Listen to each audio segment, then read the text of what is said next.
Hi and welcome to another narration presented by yours truly, Cryptids Roost.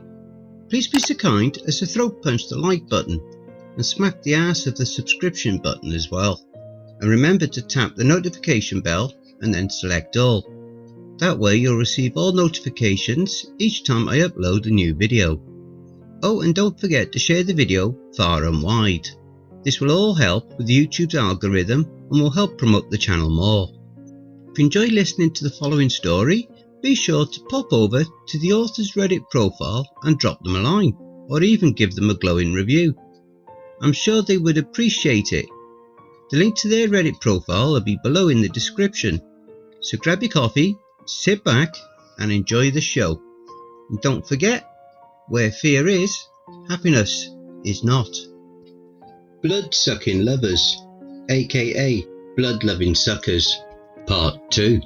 This awesome series is written by SaidIt4321, a wonderful author over on Reddit's LibraryOfShadows subreddit. Sheriff Bob escorted Al through the maze of yellow tape.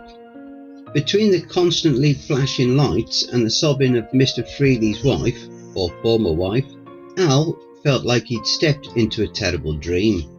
Billy sat out next to his truck, his arms crossed. He hoped to God it wasn't as bad as Sheriff Bob had made it all seem over the phone. In truth, it was far worse. Sheriff Bob hadn't really given Al any details about what he had found. He'd only asked him to come to the scene. Al noticed a circle of people around a certain spot in the restaurant and heard them throw around words like impossible and horrible. Off to the side of the circle stood Kayla, a blanket wrapped round her shoulders. The rosy colour that usually accentuated her cheeks was totally gone, and even from a distance Al could see the shining remnants of tears on her cheeks. Al felt his heart drop into his stomach. Before he knew it, he and Sheriff Bob had gotten through the circle. Sheriff Bob took a deliberate step in front of Al. "Buddy, before I step aside, you need to take a deep breath. I don't want you fainting to the floor, busting your head, okay?" Al's heart rate jumped, and he nodded as numbly as he ever had. Sheriff Bob stepped aside. There, on the floor, laid what had once been Mr. Freely. Al finally understood what Sheriff Bob meant when he called it something. It certainly wasn't immediately recognisable as human. It looked more like a human puzzle. All the pieces separated.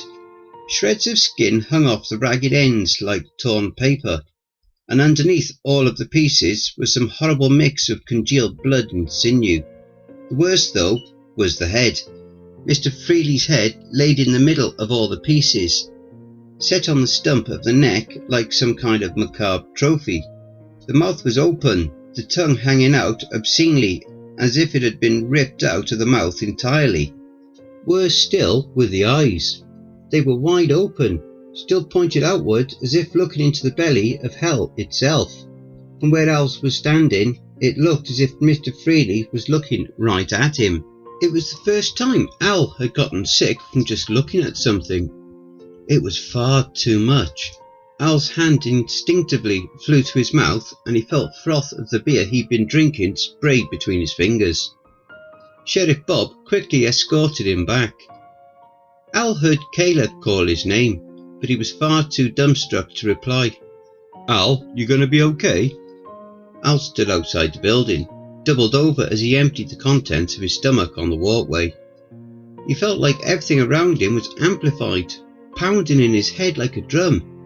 He felt like his brain was going to explode out of his ears. "Oh yeah, just fine, Bob. Right as rain. Of course I'm not going to be okay. I've never seen anything like that." "Me neither, buddy." Billy walked up, his face flushed with concern. "You okay, brother?" asked Bob. Even though he felt like he was about to faint, Al couldn't resist being a smart ass. "Your brother's okay, Bill. Just something people would rather go their whole lives without seeing." Al nodded. "You're damn right about that." He looked at Billy. "Somebody Humpty Dumpty'd Mr. Freely, Billy. He's lying in there in pieces. Pieces? Pieces, you know, the plural form of piece. Jesus Christ, who would do something like that? I got a better one for you. Who could do something like that? Al looked at Bob with frothy vomit still dripping down his chin. I think I'll leave that to you to figure out, Bob. Al looked up and saw that Caleb was now walking out of the restaurant, blanket still draped over her shoulders. He made sure to wipe whatever was left off his mouth. He couldn't believe he actually was thinking of maintaining appearances at a time like this. Al, you okay? Asked Bob. Al and Billy replied. Kayla scoffed. Nah, Kate, pretty damn far from it. That makes two of us. Please tell me you weren't the one who found him like that. No, the cleaning lady did. Poor woman is in shock. Can't imagine why. They all stood there in silence for what seemed like an hour. Finally, Sheriff Bob spoke up. Al, it's my understanding that you were fired this morning. Yes, sir. What time? Do you really think this is the time for an interrogation? Billy said. Sheriff Bob was taken aback. He looked at Al and Kayla's faces and saw Billy was right. Sorry, force of habit. Why don't you all go home and we'll talk later? That's more like it, Billy answered. Al and Billy started to make their way back to the truck when Kayla called after them. Guys, do you mind if I come over? I don't really want to be alone right now. Billy and Al didn't have to think twice.